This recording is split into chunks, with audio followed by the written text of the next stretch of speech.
Hello students, आज मैं आपके साथ मैथ स्टैंडर्ड क्लास 10th का एक सैम्पल पेपर शेयर कर रही हूँ। ठीक है, इंस्ट्रक्शन वही हैं सब जो तुम्हारे पेपर में आते हैं। यहाँ सेक्शन ए हमारा शुरू हो जाता है, तो यहाँ 1 से लेके 18 तक हमें MCQs मिलेंगे।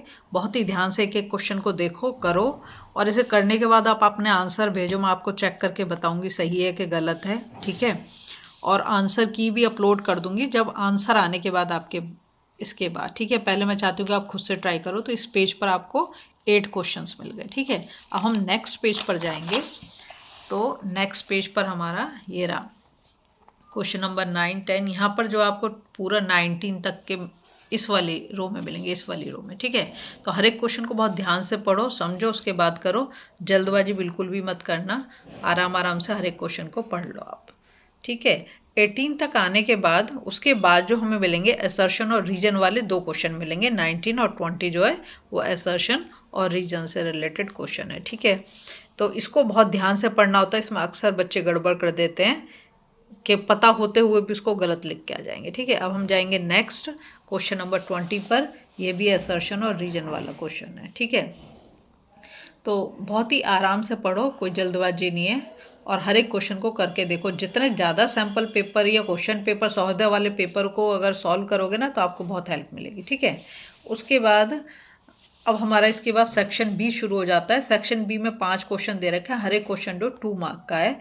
तो क्वेश्चन को पहले ध्यान से पढ़ लो, उसके बाद। ठीक है, और यहाँ पर आपको 22 में एक चॉइस मिल जाती है। ठीक है, तो क्वेश्चन नंबर 22 में चॉइस मिल गई, उसके बाद आप आगे गए 23 में ये क्वेश्चन, उसके बाद आप जाओगे 24 और 25 में भी आपको एक चॉइस मिल जाएगी। ठीक है, जो फिगर बेस्ड क्वेश्चन है बहुत इजी होते हैं, क्योंकि उससे हमें बहुत सारे हिंट मिल जाते हैं। ये क्वेश्चन नंबर 25। ठीक, इसको करेंगे, उसके बाद आप जाओगे नेक्स्ट पेज पर। तो नेक्स्ट पेज पर सेक्शन सी हमारा शुरू हो जाएगा। ठीक है, सेक्शन सी देखो, इसमें जो है आपको 6 क्वेश्चंस हैं और 3 मार्क का एक क्वेश्चन है। हर एक क्वेश्चन को बहुत ध्यान से पढ़ना है, समझना है, उसके बाद करना है।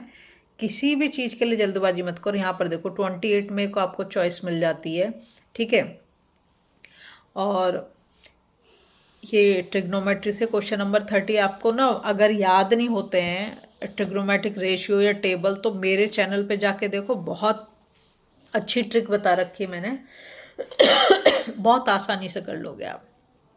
ठीक है, दोनों क्वेश्चन उसी से दे रखे हैं। फिर 31 पे हमारा सेक्शन सी खत्म हो जाता है। हम जाएंगे सेक्शन डी में। सेक्शन डी में देखो, यहाँ पे 4 क्वेश्चन है, 5 मार्क का एक क्वेश्चन है। तो पहले क्वेश्चन को अच्छे से पढ़ लो, और यहाँ पर हर एक क्वेश्चन में आपको चॉइस मिलेगी। जैसे 32 में चॉइस मिल गई, उसके बाद आप आए क्वेश्चन नंबर 33 पर। ठीक, 33 को देखो अच्छे से, फिगर को अच्छे से देखो। इसके बाद हम जाएंगे नेक्स्ट उस पर, क्वेश्चन नंबर 34 में भी आपको एक चॉइस दे रखी है।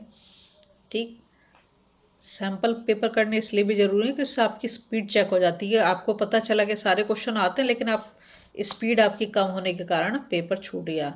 तो इसलिए लिख के करो जो भी कर रहे हो। क्वेश्चन नंबर 35 देखो। ठीक है, उसके बाद आप जाओगे सेक्शन ई पर। सेक्शन ई में जो है केस स्टडी बेस्ड क्वेश्चन होंगे, 3 क्वेश्चंस होंगे आपके। ठीक है, और 4 मार्क का होगा। यहाँ पर नीचे पहले इसको अच्छे से पढ़ लो, उसके बाद नीचे फिगर देखो, उसके बाद क्वेश्चंस पे जाओ। इसको जितना अच्छे से पढ़ोगे उतना अच्छे से आप क्वेश्चन को अटेम्प्ट कर पाओगे। अगर इसे ही ढंग से नहीं पढ़ा, इसे ही ऐसे पढ़ा आपने, तो क्वेश्चन भी गड़बड़ हो जाएगा आपका। ठीक है, तो इसको पढ़ना बहुत ज़रूरी है। इसके बाद हम जाएंगे नेक्स्ट पेज पर। तो ये रहा हमारा। ठीक है, इसको अच्छे से पढ़ो। इसमें एक लास्ट वाले में आपको एक चॉइस भी दे दी गई है। उसके बाद आप जाओगे क्वेश्चन नंबर 37 पर। ये भी केस स्टडी बेस्ड क्वेश्चन है।